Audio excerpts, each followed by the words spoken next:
So one thing I often bring up when people talk about Bitcoin mining with me is that a majority of the network is being powered by sustainable energy, and you kind of hinted at why that was the case. But I'm curious if you could dive a little bit more into that. What you're saying, that miners always seek out the cheapest energy. What exactly is the cheapest energy, and why is that the cheapest energy? Yeah, I'm not even sure if that's true. We don't really know the exact breakdown of who's using what. And there are pockets of cheap gas around the world. There are some pockets of very cheap natural gas. But in general, we're undergoing an energy transition, and we're building out a lot of renewable energy around the world. The installations of solar, it looks like the Bitcoin price chart. It's insane. Inherently, that energy is a lot of that energy is going to be cheap, because it's based on the weather. We used to sail across the ocean in ships. You went when the wind was blowing, and then you didn't move when the wind wasn't blowing. That's how we did ocean transport. And then we started burning fossil fuel, and our ships would go all the time, right? But we're shutting down fossil fuel and going back to renewables. So we're going back to a sailing economy, But we haven't changed the way we use energy at all. We're still pretending we're not sailors, while our energy system is a sailing system based on wind and sun. Okay, that's going to create a mismatch between supply and demand. You're going to have all this supply at times when people don't have demand, and you're going to have demand potentially where we don't have supply. That's kind of a challenge. That's the challenge for renewables. And right now we're meeting that challenge with natural gas. I'm telling you, natural gas is how we're meeting that challenge. Batteries to some extent, but mainly natural gas. Natural gas is exploding. Bitcoin is like a sailing ship. It only cares about cheap energy. So if the wind's there, it's going to go. And if the wind's not there, it's not going to go, because energy will be expensive, more expensive. So just like by design, you have something that's driven to the cheapest energy. You have something that is inevitably by design going to produce waste energy. It's a marriage made in heaven.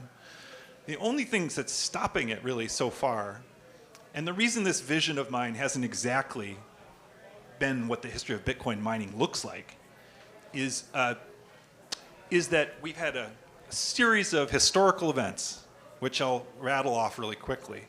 First of all, China banned Bitcoin mining. That made Bitcoin mining suddenly overnight twice as profitable for everybody else. That meant the machines got more valuable very, very quickly. Capital just flowed into the machine value. Okay? That meant that the machines would depreciate a lot. And so depreciation was a big part of your machine. You got to run your machine so that you can pay it off. Okay, and then Bitcoin's price went from a few $1,000s up to bang, $69,000 as well. So suddenly it was just, and we had, one more thing, we had COVID, which meant we had a supply chain crunch in the production of machines.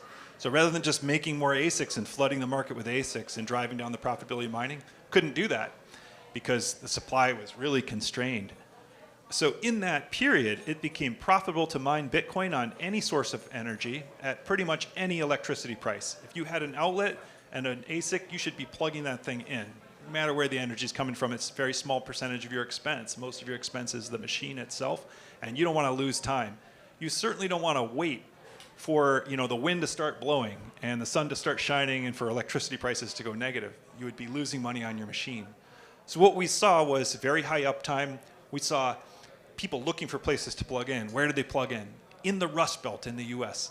The irony here is that manufacturing left the Rust Belt in the US and it went to China. China bans Bitcoin mining. Mining moves right back to where the manufacturing left in America, because they have transformers, they got substations, they got access to power. They basically have the infrastructure for manufacturing. So it's available. Also, we have deep capital markets for this place. So that's a historical story that explains why Bitcoin mining was a very price insensitive business, and that brought the attention of the Sierra Club. The Sierra Club was looking at coal plants that were scheduled for closure, and they noticed that some of them were pushing off their schedule because they were selling a lot of electricity suddenly. And they said, why is this? Oh my God, it's Bitcoin.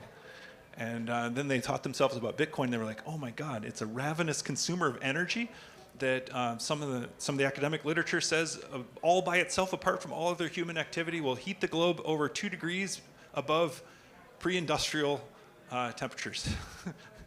And then it was like, oh shit. And they started writing reports. They got 70 environmental organizations to write a letter to Congress, which kicked off a presidential executive order, which kicked off a whole series of action and news stories, et cetera. What they didn't realize is that they were in a little anomalous blip of history, and that very soon Bitcoin mining would return to its, I call it the dung beetle of energy. It's gonna eat shit, it's gonna eat energy poop. That's what it's destined to do, and it will come back there. But to understand the design of Bitcoin, and why it is headed to that end no matter what, when you are hearing news about coal plants staying open because of Bitcoin, and so they paid the bills for a while, raising money on the anti-Bitcoin campaigns, and it consequently made it difficult even for many in the renewable energy industry to even appreciate Bitcoin as a very special kind of buyer.